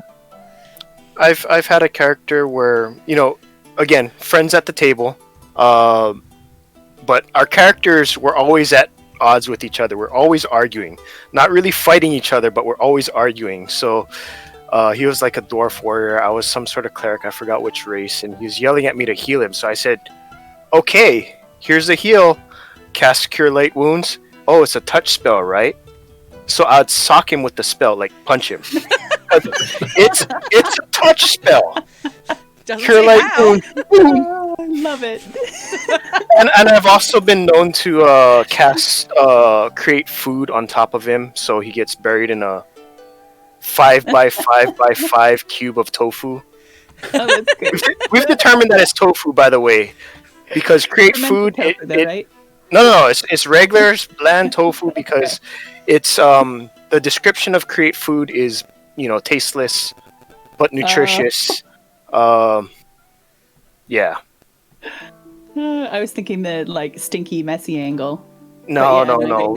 We can't do that. We've done other things after casting the tofu.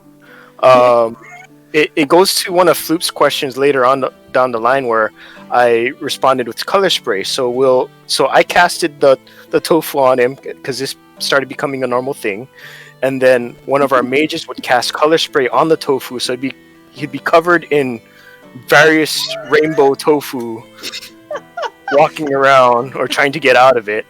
But he had I food. love it so much.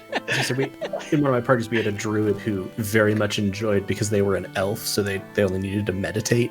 They would just like creep into everybody's tents while they were still sleeping, and they were taking watch, and just druid craft skunk smell. So it just became a regular thing of, okay, whose rest is getting interrupted? But like, God, why are you? Fine. Crawl out to outside. Yeah, I listened to the Dice Populi podcast, and I'm still playing catch up, so I'm, like 10 episodes back now from where they're currently at. And like a week or so ago, maybe a little more, I was listening to an episode where two of the characters figured out that they could druid craft a skunk smell. And so they literally, like, I was dying laughing because you knew that they found this hysterical, but they were literally like shooting fart smells and skunk smells and stuff at each other, like half the episode. When the druid discovers that druid craft can be used for skunk smell is usually a dangerous day for the party or a dangerous night. Oh gosh. All right. I think we can sneak in this one last question. Floop and Jason C. Art, I see your questions. We're not going to have time to get to two of them because they're a little bit more in depth, and we're going to run out of time before we really give a chance to answer them. So what I'm going to do with those is tomorrow I will post them on Twitter, and anybody who wants to answer them can answer them. But this is a good, fairly short one. Floop asked, what is, and this is the one that Batduck was referencing, favorite wizard or spellcaster spell? Ooh. In any game or any system? He didn't specify, so I would say yes. I'm going to say one that I really, really love. I don't know if I have an exact favorite, but in 5th edition, I really love Spiritual Weapon. Like a cleric from the cleric spell list. I don't know, or maybe paladins can have it too, but I know at least clerics have it. And I love it. I think it's it's in Pathfinder 2, which I actually just got a wand of for my character. But in 5e, being able to control it as a bonus action, like, I don't know, that's pretty awesome. And like, you can't do anything with it or kill it or like, you attack it. I don't know. I love it. I actually have been doomed to play a rogue for the rest of my life because nobody ever seems to want to play the utility characters. But I've been trying lately, and I've got a druid, and I've got a Pathfinder 2e witch. And I think my favorite spells are the semi-useless illusion ones, like Druidcraft. I absolutely love that spell to death. I use it constantly. On my witch, they're an occult witch, and I used Ghost Sound to really good effect recently. I was really proud of myself for that. Totally threw the GM off. They were like, "What? You did? Oh, okay. It makes sense that works. I was not expecting that. Okay." Moving on from this 15 minutes of content I had planned. I think falling in that, I love Thaumaturgy as a cantrip. Yeah. That's Charity, the healer that I play in the long form campaign, is Divine Soul Sorcerer. So just having and is a tiefling, and just having that, just the sheer amount of flavor you can put in things of like all the windows just blew open because I'm mad, or hey, all the flames, they're purple now. I'm making weird stuff happen. I love Thaumaturgy for that kind of flavor. And if you've got a DM who's into that, you can use it to some really great effects. Mm. I have to look up the name of mine, so. My favorite has always been, since it was created, was Polypurpose Panacea from Pathfinder. It's a low level, it's a first level spell. It creates cantrip effects that relate to your health, such as hallucination, where you have pleasant hallucinations for an hour, such as wandering lights, music, and playful surreal animals. Or intoxication, where you feel intoxicated, but you suffer no negative effects afterwards. Lucid dreaming. It's just like a funny cantripy sort of spell that has multiple purposes, similar to like prestidigitation, where you can use it for a lot of different things and not get shoehorned into one thing. Plus, who doesn't want to have, hallucinations all day long?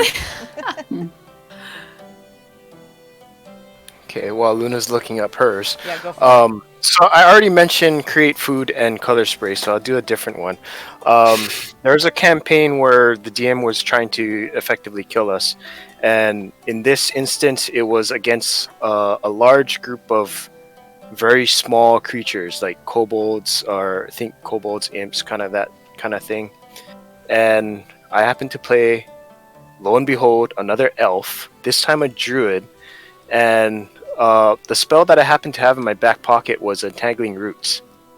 And they were in a clearing, and the whole party, it was a party of elves with bows, with Entangling Roots on a group of enemies in the center of a clearing. So it was... He did not like us. Safe to say. I was going to say, probably understandably so, yeah. And yeah. Go ahead. Go ahead, Luna. I was going to say, so mine actually comes from the Quest RPG, for anybody who's played that at all. And it's a spell called Phantom Menace. No, not like Star Wars. But the description of it says, you read the mind of a nearby NPC and produce an illusion of a creature they find extremely irritating. Only you and the target of the spell can see and hear the illusion. For the next 10 minutes, the illusion relentlessly mocks and taunts your targets, provoking their full attention. You may control the illusion directly and have it manipulate small objects. For example, you can have it steal an item from the target and lead them on a chase. So, yeah. I got to use that one one time. I was playing a one-shot using that system, and I somehow, I don't know how I remembered that, like, this was something that I should do, but I conjured an illusion of the NPC's father, and it was actually kind of sad, but it worked really well. Don't give me that spell. For an ability, not necessarily a spell, and I haven't played it, but our group that streams Spire did. In Spire, there's one of the play sheets that has the ability Man with Gun. You simply summon a man with a gun into the scene. Okay. And I'm just like, they're not necessarily friendly to you. They are. It's just like, I love the sheer randomness of, like, you know what this needs? An armed individual. Yeah, let's just Makes add sense a to little me. Why not? Yeah. I think Need my a favorite distraction? thing to do with with any spell or ability is to use it in an unexpected way. Yeah. I think because I have a really hard time with memorization, I think that I make up for that with spells that like speak to me narratively Yeah. and have like unexpected results. And I find ways to make them work where, you know, I'm not using the spell that is, you know, agreed on the internet to be the spell that you should have when you play a druid kind of thing. Mm-hmm. Yeah, don't listen to Reddit. Yeah, follow your heart and your narrative. I love that. And that's a really good note for us to end on. So we are just about out of time. So what I'm going to have everybody do is just go around again and remind us of who you are and where we can find you on the interwebs. And we're going to go in reverse order. So Tempest, we're going to start with you. I'm sorry, I'm laughing. Jim the Dim says the message spell, but a butt dial. That sounds amazing to me. Jim coming in with the clutch save at the end. Amazing. Yes. Okay. Hi, I'm Morgan, aka Tempest. I stream live world building and board game and TTRPG design content, and now live plays of indie games on my channel, Tempest Games. That's Tempest TT Games on Twitch. I'm also the same on Twitter. Yeah, it was really nice to be here. It was really great conversations. Yeah, definitely. Thank you so much for coming to hang out, and thank you. I didn't realize you were in the UK. Thank you for staying up so late. Yeah. You know what? My partner works from home for a company based in San Francisco, so I am generally always up this late. This is about around the time I think This is normal. Yeah. Excellent. Well, thank you again. And, you know, I definitely hope to engage with you more like on social media and catch some of your streams. Yeah, so. Absolutely. Thank you. Yeah. All right. And Galway, over to you next. Hey everybody, I'm Galway. I'm programming director, DM, and also a player for Helpful Goat Gaming. We're an independent game design and game content creation community. You can catch us on Twitch, twitch.tv/helpfulgoat. We're at Helpful Goat on most socials, and just look for Helpful Goat Gaming on YouTube for archives. We also do a couple of podcasts. If you enjoy very sort of story and roleplay heavy TTRPGs, that's what we tend to specialize in. We stream multiple times a week. And also, just to echo what Tim said, absolutely love the conversation. Great getting to meet everybody, and I'm so glad I was able to take part. Yeah, me too. Well, thank you also for coming to hang out, and it was great to have you on. Ork, let's go to you. Hello, goodbye. I'm Ork. You can catch me on Twitter or Twitch at OrkFromMork. And there's links on my Twitter for my World Anvil and my wife's Etsy page, since she makes cute things. Other than that, I just kind of troll around Twitter and answer questions and try and bring people together and be as positive as possible when there's so much negativity floating around the internet. So if you have any questions or you want to check out what I'm working on, just swing on by my Twitter. Can I just say, I love how much you brag on your wife on your Twitter. Oh, well, she's amazing, so someone has to do it. It's great. Well, Ork, I'm super glad that, you know, I finally, like I said, got to put a face to the name and got to have you come on. And, you know, it's nice to actually get to have you in this seat for a change. So thank you so much for coming to hang out tonight. Yeah, this was a lot of fun. Yeah. Amanda. Hi, you can find me right here, actually, on Shared Experience, doing random stuff, but every Wednesday, we have our 50 Shades of Crimson Pathfinder First Edition show, and I'm on there. Our GamerMomLuna is on there. We're actually on a little bit of a hiatus right now because we are between seasons, but it's only max. It's going to be like 2 or 3 weeks, but hopefully maybe only just 1 week. But yeah, that's where you can find me consistently every week. And then if you want to follow me on Twitter at MandaMandaYay, I post like other interesting things that I do. I guess maybe they're interesting. I think they're interesting, but yeah, I'm interested in just getting to know more people in the community, and it's been such a pleasure to get to be here with you guys and meet you guys. And I like switching it up where I'm not role playing, where I'm actually just hanging out like normal. Yeah. Good times. Well, I'm glad. So Amanda was so cute when she actually filled out the form that I have to come on the show. And so I shot her a message and I was like, "Hi, I'd like to schedule you for coming on Tales from the Tavern." It was very fun. We had a fun little time with it. So Bad Duck. Hi, I'm BatduckTW. I have a Twitch. Yes, Twitch. I have a Twitch channel somewhere of the same name. I do variety games and stuff, mainly MechWarrior online, and I have a Twitter somewhere. And that Twitter is, you may have seen him in the chat, but OldBob10025, I'm blaming you for making me get that Twitter.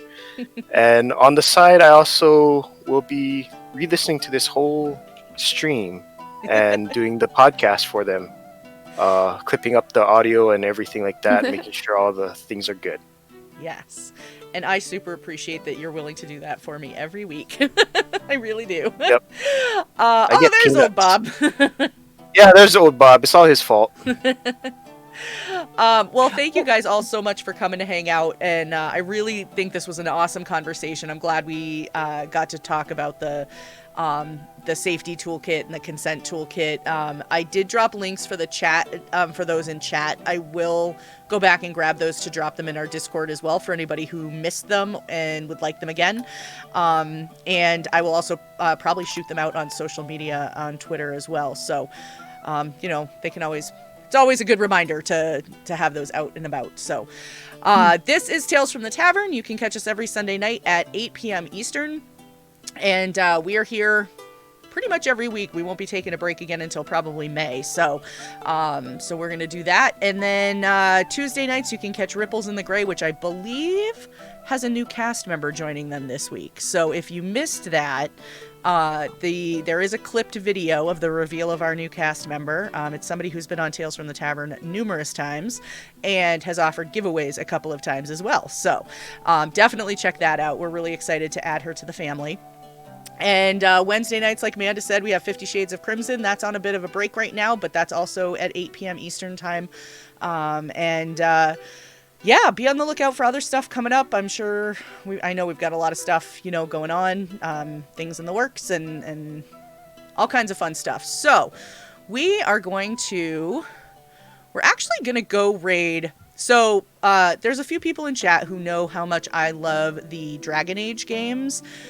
Mike Laidlaw is now streaming, and he's playing Crusader Kings 3. So we're going to go raid Mike Laidlaw and see if he will say hi to us. So I'm going to get that going. And we got a raid call in the chat, too, if you're interested, for subs and non-subs. Mm-hmm. Come on. My channel is being weird.